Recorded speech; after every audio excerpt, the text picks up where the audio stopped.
नमस्कार प्रणाम।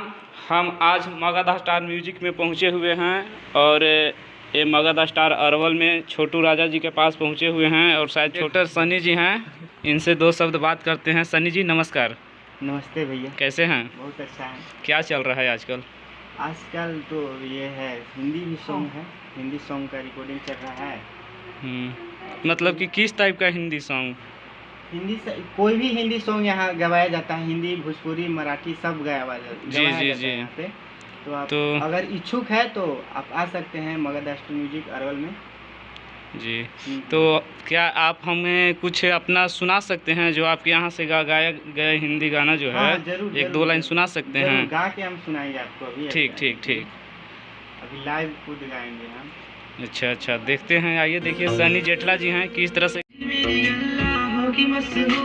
करना कभी तू मुझे नजरों से दूर, किथे चलिए तू, किथे चलिए तू, किथे चलिए। जान दिया दिल ने तो जान दिया तू, तेरे बिना मैं न रहूं, मेरे बिना तू, किथे चलिए तू, किथे चलिए तू, किथे चलिए।